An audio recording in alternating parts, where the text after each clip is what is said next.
کډوال عزیزانو ده کډوال په جهان کې یو سم د ګردو دپاره یو قانون دی افغان کډوال به د جهان د نورو کډوالو سره نه جلا کیږي چې کوم قانون د بل کډوال لپاره دی هغه به د افغان کډوال لپاره وي د دنیا قانون دا دی چې کوم سړی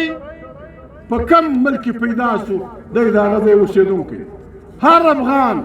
چې دلته پیدا شوی دی خالي د تاریخ وښیي هېڅ څوک دی نشي ایستلی د دې وطن اوسېدونکی دی هغه افغان په دنیا کې بل قانون دا دی تاسو تللی یاست فرانس له لندن له فلاني له تاسو تللی یاست هلته چې 4 کاله تېر کړې 15 کاله تېر کړې 10 کاله تېر کړې یو څه پیسې خرڅ کړې ته د هغه ځای تذکره اخیستی شې دلته په لکاو انسانان زیږېدلي دي تا به ویل تا دا مجاهدین دي دا داسې دي لکه حضرت عمر دا داسې دي لکه خالد بن ولید دا داسې دي لکه فلانی صحابي نن بیا څه ټکه شوه سوې ده وروره که ستا و د افغانستان حکومت کې منځ کې یو ګډبډ ستا هغه سره کښېنئ سره وګایېږئ د کډوالو د مسلې ذمهواره افغان حکومت پاکستان حکومت د اقوام متحده سکرټري جنرال او د UNHCR مشران دا به کښېني دا په دوی ذمهواره دي دوی به فیصله کوي دا په کورونو ننوتل کشنیان وهل پیسو کې جیبو کې ګرځېدل دا ناروا کار دی دا غلطه ده موږ د شهر کومک غواړئ پښتونخوا ملي پارټۍ حاضره موږ راغلي یو ګرځو افغان ټریډ باندې موږ پرون مجلس کړی دی دلته عبدالباري راته ګایدی اوس کاغذ په لاس راکړي زه نه پوهېدم افغان ټریډ افغان تجارت خدای خبر څه بده پیښه ده د چمن کاروبار پر خلکو بد لګېږي پر کراچي باندې سوپارۍ په جازو کې راځي پر ګرین چینل یې لدی فلانی شی یې لدی فلانی شی یې لدی دې کې عزیزانو د پښتنو چمبر مشران چې کوم دي هغه به موږ ته راشئ پښتونخوا ملي پارټۍ ته موږ ته به وایي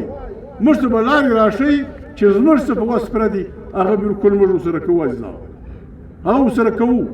پښتونخوا وطن کې عزیزانو لږ پام پکار دی ورونو شاوخوا ګورئ پام خواست درته کوم دا وطن دا ځمکه دا د الله پاک د نعمتونو ډکه مځکه ده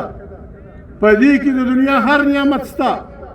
په سوره رحمان کې الله پاک او قرآن کریم کې الله پاک و انسان ته د خپل خدایي ذکر کوي بیا ورته وایي الرحمن علم القرآن خلق الإنسان علمه البيان الشمس وقمر بحسبان والنجم والشجر يسجدان دا ورته کوي بیا د خپل شیان چې وسړیه دا انګور چې ته خورې دا ستا لاسو نه دي پیدا کړي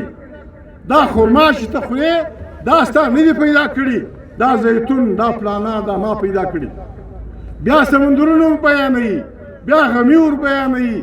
بیا لولو والمرجان فبأي آلاء ربكما تكذبان دلته حافظ صاحب ناست دی آیات په جمعه کې دی ووایي سوره رحمان چې په سوره رحمان کې کوم نعمتونه دي هغه په افغان وطن کې شته پر دا نعمتونو عزیزانو تا خلک نه پرېږدي غوث الله پام به کوي د خپلې ژبې سره غوث الله پام به کوي محمود هم پام کوي خلک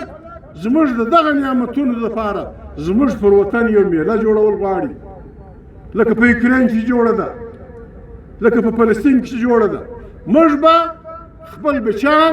لکه چرګه چې چیچیان د وزر لاندې نیسي داسې به ږدو خپله خبره به د دنیا په مخ کې دا د دې ځاګر جهان اوري داسې به ږدو چې جهان دا ووایي چې ورور دا خلک ټیک وایي دا خلک صحیح خبره کوي دا پر سمه لار دي پر لټ کامیاب دي عزیزانو زه دوی دې شپې دلې کوم په دا غرو کې درته ګرځم کېدای شي بیا د راسم چې څو ته ناست یاست د ما ته څه ډیوټي په لاس راکوئ پښتونخوا ملي پارټۍ څه ډیوټي په لاس راکوئ بالکل موږ ته تابعدار موږ ته یې ملګري الله پاک مو وساته خدای دې خیر وکړي ډېره مننه کور ودان زنده باد صحبت